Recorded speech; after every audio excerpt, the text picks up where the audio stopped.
What is up, everybody? Welcome back to the channel. If you are new here, my name is Brandon and the channel is 540 Flips. I have been a full-time reseller for about 13, 14 months now, somewhere in there. I started last January. And I also like to do YouTube videos on occasion to just try to, speak thoughts, talk about different topics, but also kind of share some information at times to help others that, maybe have questions, or if you're a viewer and comment below and ask a question, or if you're new and you want to learn a little bit from someone else that is still kind of new. I try to share little details and things about how I approach things. There is many different ways to do reselling. So take what you hear out there, including what I share, with a grain of salt, and you have to figure out what you can do and what works for you. But the more information shared, the more options and ideas folks can get. And so I always like to try to share things if I feel it could be helpful. I want to apologize. I have not done a video in the month of February, I guess. I've done a couple shorts, I believe, but I have been a bit under the weather. Just haven't been feeling good pretty much the last 2 weeks or so. It's kind of kicked my butt on the terms of motivation. I had shared y'all my little accountability board, and I'll just go ahead and show you. This year's accountability board is ugly because I haven't been feeling good, and I think I'm starting to finally pull out of it a little bit. Sales have still been good. I've been listing a little bit here and there, just nothing like I did coming out of the gates in January. But again, sales are still doing good. I know there's a lot of talk out there that sales are bad or people are struggling on eBay and this and that and the other. I can't confirm or deny those things. Sometimes I wonder if a lot of that isn't just noise to get views, because some channels depend on their YouTube revenue. You're not going to hear that here because obviously I'm not monetized. My sales are fine. I don't need to tell people that eBay is dying and, eBay sales are down, or any drama, whatever negative stuff to get views over here, because again, I'm not monetized. It doesn't matter. But anyway, I did have a question recently. I've had this question actually several times, or questions regarding the topic, the niche, the category, whatever. And I thought, you know what? Let's discuss it a little bit. And shout out to Max at Fast Talking Flipper. Me and him like to kind of razz each other a little bit, give each other crap. And I know it's his favorite category. Actually, he hates the category, but I love selling hats. When I did my first year in review for 2023, I showed everybody that outside of sports cards, which I don't really consider a reselling category for me, because I don't source cards to have sole intentions of reselling them. I collect and then, sell things if I buy a collection or whatever. But items that I go and hunt and source for, hats were my number one overall category in 2023. And again, this year so far, hats are still my number one reselling category, just behind sports cards in dollar amount and all of that. So I'll show you here. You can see I've sold 46 for $12.71 with an ASP of $27.65. If you're looking at my ASP, I will say almost every single hat I charge $5.50 shipping on. You throw in some taxes, whatever. Let's just call it $7.65 is the additional charges overall of the item itself. And you can see I'm getting around $20 per hat. Now, that's not saying every hat I sell is $20. I do sell some that may be $8, $10, $12, but then you're going to have some that are going to be $25, $30, $50, $80, $100+ hats, and so it kind of rounds itself out, and overall around an average of about $20 a hat. Now, you'll hear a lot of folks out there say hats don't sell, they just sit, I can't sell hats. And I think that is an interesting thing, because I say that there's categories I struggle with and I see other people killing it. I really think that we all have certain categories that do better for us than they do for other people. If someone else tries to sell that category that we're doing good on, they may say they hate it, that they can't sell that category. And I think that is just something about maybe the volume in our store. The algorithm itself maybe pushes one certain category more for people than another. And so it's just the way it ends up working itself out. For me, hats do fairly well. Now, I'm not living off of 46 hat sales at, $1,300 for the year, obviously, but it is my highest volume selling and dollar amount selling category. And I like to, I like those bread and butter items. Even I've talked about it before, kind of how like people frown on long tail items. I actually don't mind them because I think the more long tail you put in your store, it eventually becomes regular sales because you have built your store based off of them. Now, I'm not saying stuff that's going to take 2+ years is, what you should just focus on. But I also don't shy away from putting that stuff in there because I feel like, it helps and it adds to constant sales over time. Right away, it might have a lull, but over time, you should start seeing them produce. And hats are another example of that. You put them in there, you have some good items, and you're going to start seeing the sales. Now, some questions I've had is, where do you source your hats to, have a good supply of them? I guess some folks aren't, they don't know where good spots are to source. I'll tell you, my main spot is going to be the Goodwill bins, but then I also have done several bulk buys at yard sales or route sales, like the Route 29 or other route sales you hear people talk about. I've done some bulk buys to get, a pretty good quantity at a really good price. And the key there is you want to keep your buy cost as small as possible. I'll tell you a buy I did at the fall Route 29 sale. I bought a whole tote full of hats off of a guy, and I gave him $120 for them. And some folks might say, well, why did you, that's crazy. Why did you pay $120 if you're talking about your buy costs? Well, in that particular instance, there was one hat alone that I spotted. I knew, because I've sold it before, I could get $70 for it. Easy $70. So that then took that one hat out of the equation and put my buy cost down at around, $50-$60 for all of the other hats. And you just start piecing together what is in here. You kind of like, you start identifying, all right, these could be $20-$30 hats. These could be $15-$20 hats. These are going to be $8 to $15 hats. And you kind of see like where you're at. And you're also going to have some, in most cases, even when I go to the bins, and I'll show you guys in a minute, you're going to have some that you pick up, you pay for, but they become expendable. Like it's not even worth the time listing them or whatever. So you're going to have some like that buy that I'm talking about where I gave the guy 120. There was a large bulk of them that just wasn't worth my time listing. And so those I have, I'm just not messing with. Those are cut as losses, but that does raise your buy cost a little bit, but it's still a profitable buy, like I said, because simply that one hat alone was over half of the purchase price. And then there was another, good bit that were $20-$30+ hats. So it turned out, good, but you have to be able to identify those items. You don't want to just throw it out there and not know what you're buying. I see people sometimes, you'll see folks at flea markets, right? And they'll pay $3, $4, $5 a hat. And it's like, I don't know, I don't know if you should be doing that, because like when I'm watching, I'm not spotting anything that's like a really good seller at a good nominal amount.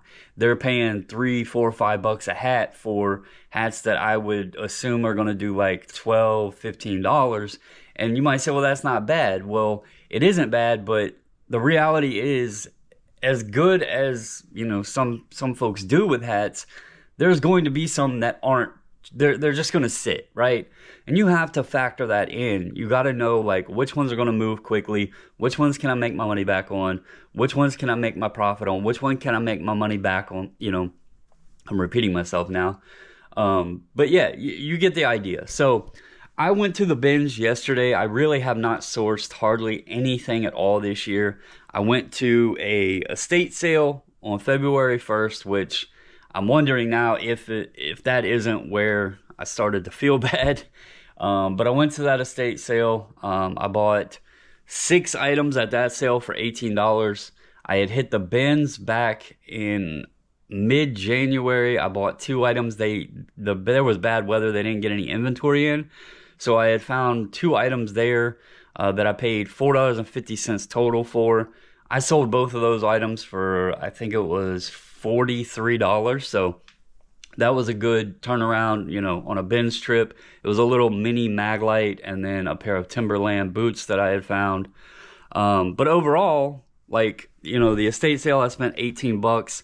I sold 1 hat the night that I got home for 50, so I, you know, profited off of that sale real quick. Sold a couple other items, a little prayer book I sold for like 45 from that sale. So that $18 buy so far on 6 items, I know of at least 2. I might have sold a third item, I can't remember. But that was 6 items for $18, $3 a piece buy cost, and I've made a $50 sale and a $44 sale, I think it was. So that's 94 off of that buy. And then, like I said, that one bins trip that was $4.50, I turned that into like $43. So let me show you this bins trip, because this is my biggest haul, if you want to call it that, of the year. This was a quick stop into the bins. I had to go down to the card shop where the bins are located to pick up and drop off some sports card grading submissions that I just had come back. And when I go in that area, I always try to just make it worthwhile and hit the bins while I'm down there. And so I went in, was in there for maybe between an hour and a half. There was a load of stuff yesterday. I really do wish I had more time, but I went in, made the best I could out of the time I had. And let me show you why hats are a key thing for me. Also, just to disclose, when I get to the bins, I'm normally like 20th person in line. And most of the people I learned, if you want to hit the bins, learn what other people are going for and learn where the opportunity is.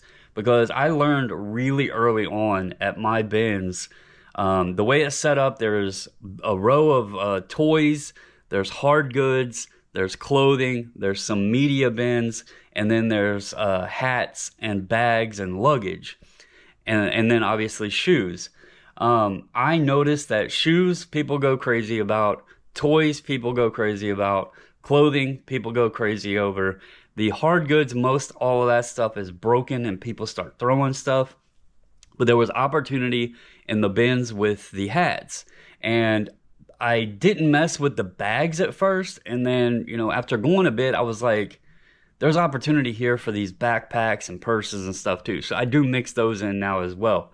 But when I go there, when I go in, that's the first place I go, is those bins. And then I find everything I can out of them. And then if I want to browse other things, if I got time, I'll go around and look at other stuff.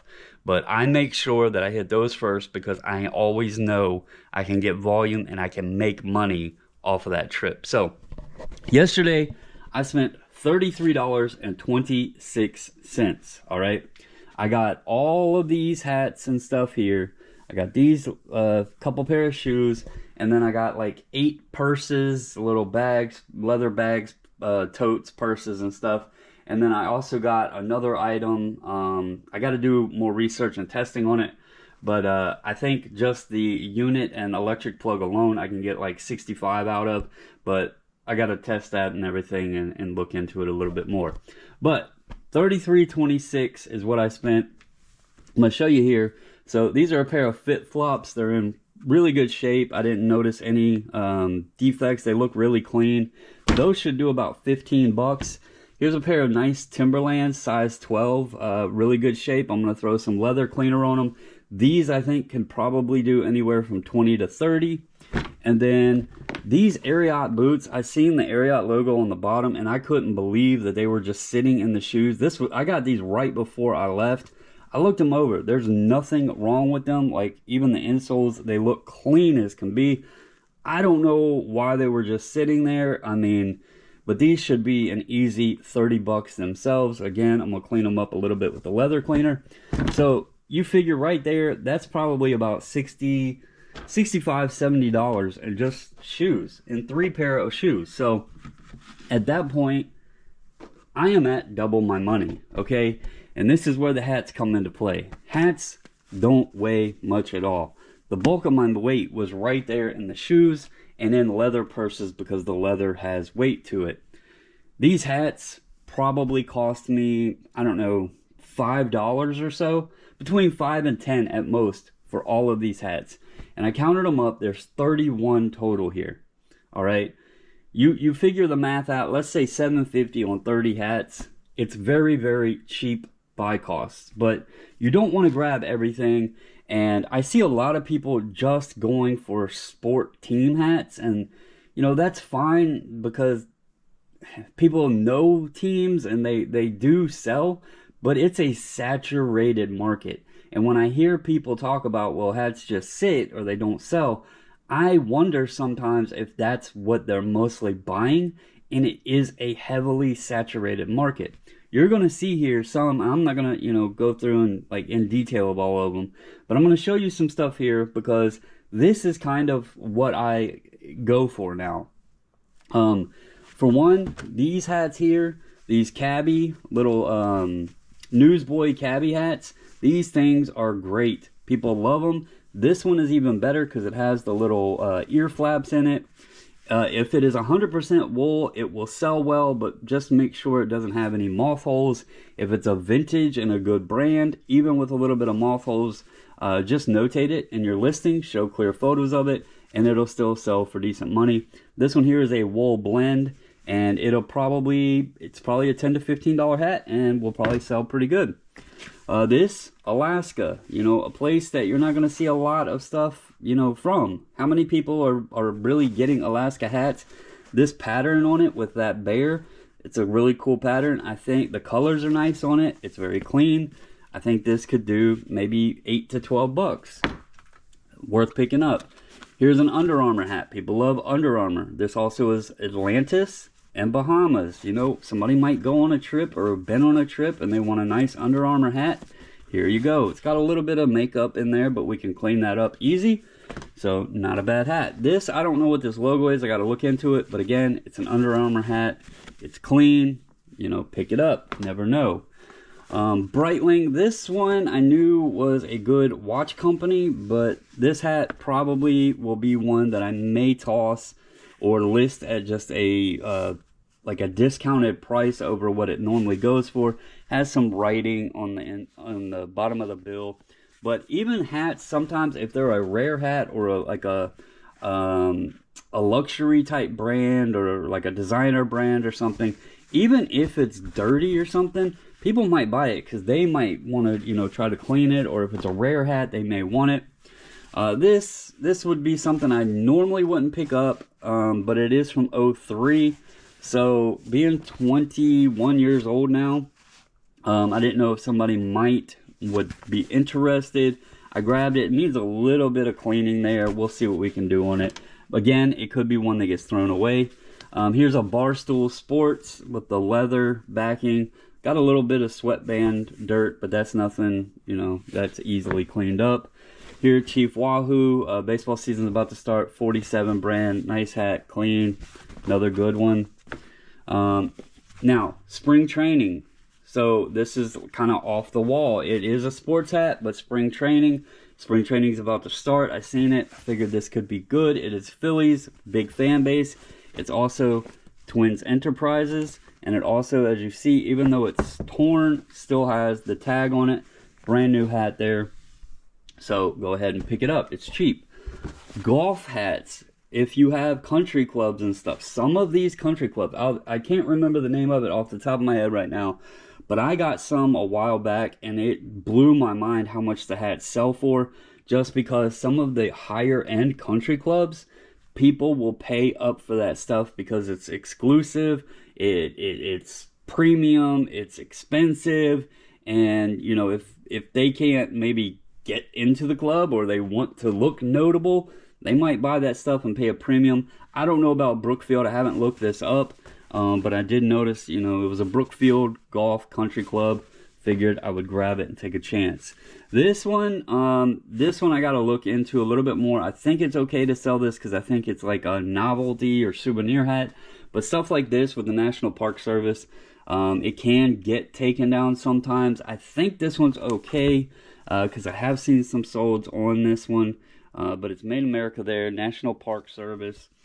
This actually, the ones I've seen sold is about a $30 to $40 hat. But again, I got to look into it a bit more. This Bennett Transportation, I don't know much about it, but it had the Richard Childress logo. This is a cool one. Nike, again, good collab with DC, the Nationals. It's the old logo, the original Nationals. This hat could be pretty good, especially with baseball season coming. Carhartt, who doesn't love Carhartt? This polo, I just sold this polo for like $13.79. This same identical hat. I seen it and I was like, hey, there we go. Replacement. Put another one up. Easy, you know, 13, 14 bucks there. Justin boots. Got a nice barbed wire embroidery and it's clean.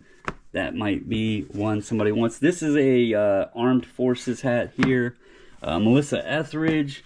This is a military little, Marine kind of Polar Tech hat. I don't know if that's any good, but another Melissa Etheridge. Nike, University of Texas. They're doing pretty well in football. Might have, plus it's like blacked out. That might be a good one. Little Texaco gasoline hat. Another Alaska Red Dog Saloon. You know, again, Alaska, not tons of people there. Here we go. These are Marine hats. I find a lot of these. This is extra small, so I probably should have left these. I think I'm going to throw them in a lot. This wasn't the best buy, and they do have some weight to them, so these probably cost me a little bit, but not too terrible. I'll still put them up. Uniform hats, believe it or not, uniform hats sell really, really good. Taco Bell, this is probably 10, 12, maybe even 15 bucks on the Taco Bell uniform. These hats are pretty good. It's the Field Marpet Desert Camo. It is a small, so we'll see how this one is. But these, I think, are probably $10 to $12. And then we got a little Champion bucket hat. Zion National Park. Nice bucket hat there. This is a Disney Sorcerer Mickey hat. I've had one of these before. This one's got a stain in it because it's like electronic. The other one I had didn't have the electronics in it. I don't know if I'll be able to sell that with that stain. We'll see. There's a Ted. This is a cool costume mask. This might be 20, 30 bucks by itself. Little Victoria's Secret pink, like lunch pail thing. This was cool. Vintage pair of Levi's orange tab 505s that somebody turned into a purse. I thought that was really cool, really unique. I bet this probably is somewhere around 10, 20 bucks maybe. So as you see, you know, like I said, I could probably get 50, 60 bucks easy on the shoes. I got a bunch of purses here. I got an electronic item that's probably $60. These hats, when they sell, it's all going to be profit in their very, very, very low buy costs. You know, let's say 30 cents a piece, 50 cents a piece even on these hats. And let's say I sold them at $8 or $6 even. Let's say I get $6 a piece to sell these things. You know, I paid $33 for everything, and if I got $6 a piece, that's $180. 6 times 30 hats, that's 180 bucks, and I'm into them. I'm into everything for $33. So, you know, some people love them. Hats have a love-hate relationship with a lot of folks. Some people say they suck, they don't sell. Some people do very well. I happen to be one that loves selling them. They're very easy for me to list. I have an inventory system that is very organized and easy for me to store them and find them when one sells. They ship extremely easy. They are easy to clean for the most part, as long as they're worth putting the time in to clean them. Otherwise, they're so cheap, you can toss it away. Also, you can deconstruct vintage hats. So if you see a vintage hat and it's just thrashed, shout out to Cernock at Cernock's Connection. I never thought of this when I first started getting into hats, but taking out the snaps or a patch on them or something like that, they sell too. I have sold patches that I pulled off of uniform shirts and hats and stuff now. So that's another thing that I keep in mind when I'm buying some of these. Just because the hat itself isn't worth money, the patch or maybe even the little strap or snap on it could be to somebody. So just something else to keep in mind. But anyway, guys, I apologize again that I haven't been, around. I haven't done a video. I just wanted to let everybody know I haven't gave up, haven't quit, haven't gone anywhere. Just been a little bit under the weather, trying to get that motivation, that groove back. I didn't want to just throw out a video just to get a video out. I try to do this not only just for myself to allow myself to talk and share thoughts or whatever, but to be, something worth watching for folks. I know not all of my videos are great, but, it is what it is. I hope you're all doing well. Hope everybody's healthy, doing well on your sales, your sourcing if you're sourcing. But anyway, if you're new, hit that subscribe if you don't mind. Give the video a thumbs up. Comment down below if you got any questions, comments, or other. And I will catch you guys in the next one.